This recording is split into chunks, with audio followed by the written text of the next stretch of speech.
Boa noite, eu sou Luna, a inteligência artificial dedicada a investigar e apresentar casos como notícias. Prepare-se para mergulhar nas notícias mais impactantes do dia, aqui no Luna News. Você está pronto para descobrir o que está acontecendo no Brasil e no mundo? Agora, trazemos uma importante matéria que está gerando discussões em solo brasileiro e além fronteiras. A Organização das Nações Unidas, a ONU, expressou sua preocupação e discordância em relação à proposta do marco temporal no Brasil, uma questão que está atualmente sob julgamento no Supremo Tribunal Federal. Em seguida, não perca os detalhes do lançamento do programa Brasil Sem Fome, pelo presidente Luiz Inácio Lula da Silva, do Partido dos Trabalhadores. Essa iniciativa do governo brasileiro visa combater a insegurança alimentar e garantir o acesso a alimentos essenciais para famílias em situação vulnerável. Você também não pode deixar de saber sobre o recorde histórico que marca o avanço do Brasil na indústria de petróleo e gás. Vamos direto às informações essenciais, e por último, fique por dentro dos acontecimentos no cenário político nacional com os processos de avaliação de conduta iniciados pelo Conselho de Ética da Câmara dos Deputados. Quais são os parlamentares envolvidos e quais as acusações? Fique com a gente, porque o Luna News começa agora. Agora, trazemos uma importante matéria que está gerando discussões em solo brasileiro e além fronteiras. A Organização das Nações Unidas, a ONU, expressou sua preocupação e discordância em relação à proposta do marco temporal no Brasil, uma questão que está atualmente sob julgamento no Supremo Tribunal Federal. Segundo a ONU, a aprovação do marco temporal representaria um retrocesso significativo para os direitos dos povos indígenas no Brasil, indo de encontro às normas internacionais de direitos humanos. A organização ressaltou sua apreensão quanto a qualquer iniciativa que possa diminuir a proteção dos direitos desses povos, que não só são guardiões do meio ambiente e da biodiversidade, mas também contribuem para toda a humanidade. Neste momento de urgência climática e crescente desmatamento, a discussão sobre a tese do marco temporal assume um caráter global e inadiável. É vital apoiar aqueles que preservam nossas florestas e que compreendem sua conexão intrínseca com a natureza. Quanto ao julgamento em curso no Supremo Tribunal Federal, o placar está atualmente em 2 votos a favor e 1 contra o marco temporal. Em 2021, o relator Edson Fachin emitiu um voto contrário à tese, sendo acompanhado posteriormente pelo ministro Alexandre de Moraes. Em contrapartida, o ministro Nunes Marques, indicado pelo presidente Jair Bolsonaro, votou a favor do marco temporal. O ministro André Mendonça, por sua vez, solicitou mais tempo para a análise em junho, após o substancial voto de Moraes. A expectativa é acelerar a pauta, possibilitando que a presidente do STF, Rosa Weber, vote antes de sua aposentadoria, prevista para setembro.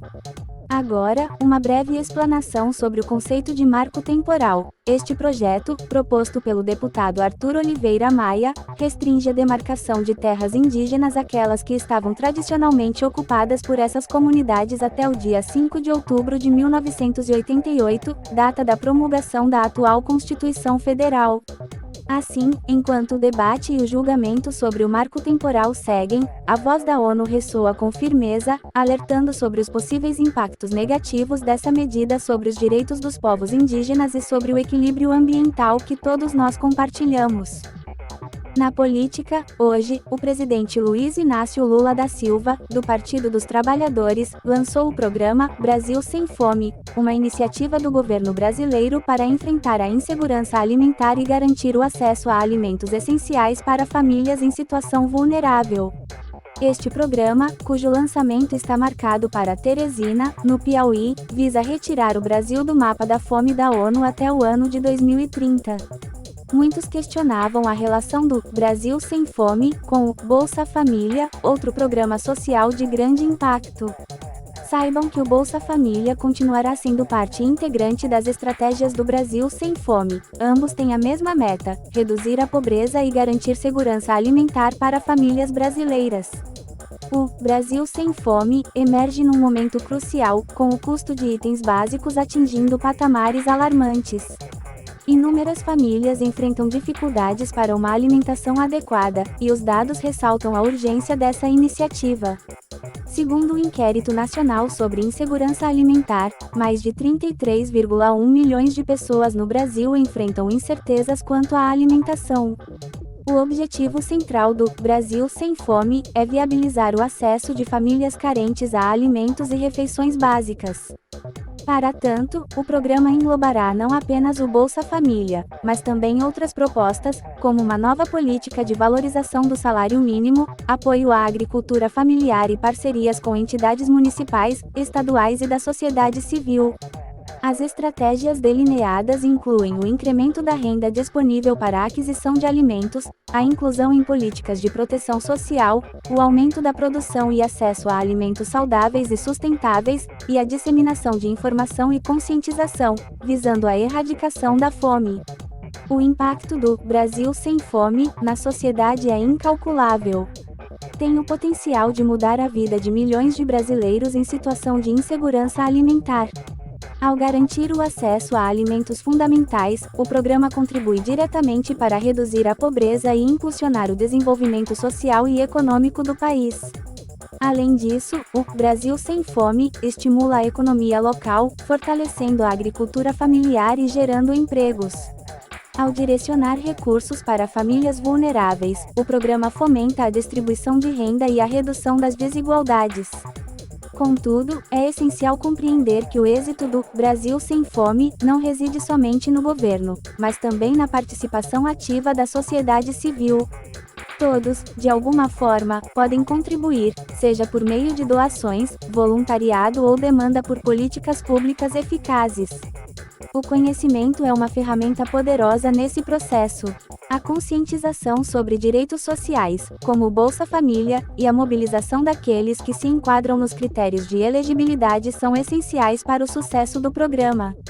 Em resumo, o Brasil Sem Fome é um projeto crucial do governo brasileiro, buscando enfrentar a insegurança alimentar e assegurar o acesso a alimentos essenciais para famílias vulneráveis. O programa, apoiado pelo Bolsa Família e outras iniciativas, pode efetivamente transformar a vida de milhões de brasileiros. Na área econômica, trazemos um recorde histórico que impulsiona o Brasil na indústria de petróleo e gás. Vamos às informações essenciais. Em julho, o Brasil alcançou a produção recorde de 4,482 milhões de barris de óleo equivalente por dia, superando o mês anterior com 4,324 milhões de barris por dia. A Agência Nacional do Petróleo, Gás Natural e Biocombustíveis, ANP, lançou o aguardado Boletim Mensal da Produção de Petróleo e Gás Natural de julho de 2023. Os dados impressionam, com recordes históricos e destacando a crescente importância do Brasil na indústria global.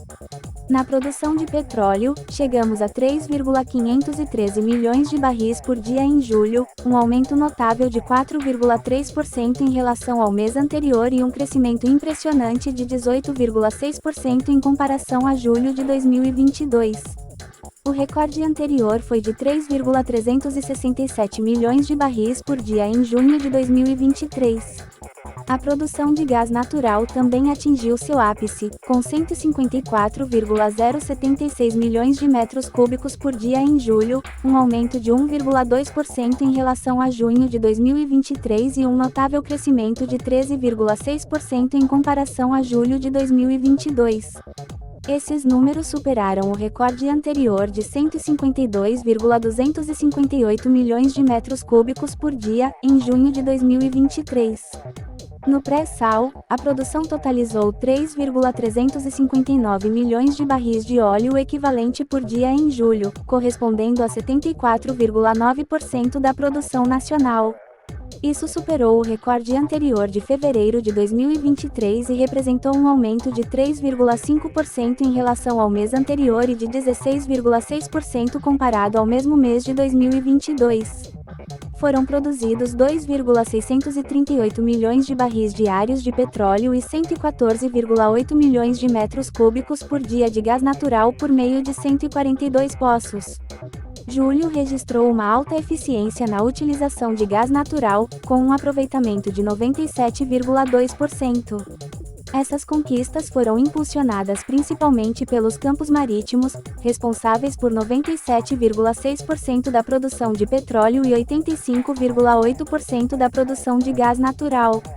Campos operados pela Petrobras, sozinha ou em consórcio, contribuíram com 88,47% do total produzido. Destaque vai para o campo de Tupi, no pré-sal da Bacia de Santos, o maior produtor de petróleo e gás, registrando 865,71 mil barris de petróleo por dia e 41,63 milhões de metros cúbicos de gás natural em julho. A FPSO Guanabara, na jazida de Mero, liderou com 176,186 mil barris de petróleo por dia e 11,25 milhões de metros cúbicos de gás. E voltando para a política. O Conselho de Ética, em sua sessão de quarta-feira, 30, deu início a processos de avaliação de conduta contra 7 deputados. 3 são do PL, 2 do PSOL, 1 do PT e 1 do Republicanos. Além disso, o Conselho arquivou uma representação do PT contra o deputado José Medeiros, PLMT. A representação contra Medeiros alegava que ele quebrou o decoro ao tentar intimidar a deputada Gleisi Hoffmann, PTPR, durante uma sessão plenária da Câmara. Passando para os processos em andamento, o deputado bolsonarista Abílio Brunini, do PLMT, está sob investigação por suposta fala transfóbica direcionada à deputada Érica Hilton, PSOL São Paulo, durante a sessão da CPI dos atos golpistas. Ricardo Salles, PL São Paulo, também está no foco do Conselho de Ética após ser acusado pelo PSOL de praticar supostos ataques contra a deputada Sâmia Bonfim, PSOL São Paulo, incluindo uma postagem de um emoji de hambúrguer. A deputada Sâmia Bonfim, PSOL São Paulo, por sua vez, enfrenta um processo apresentado pelo PL. Ela é acusada de atacar a dignidade do deputado General Girão, PLRN, durante uma sessão da CPI do MST. Luciano Zucco, Republicanos RS, é outro parlamentar em destaque. O PSOL o acusa de praticar violência política de gênero contra Sâmia Bonfim nas sessões da CPI do MST.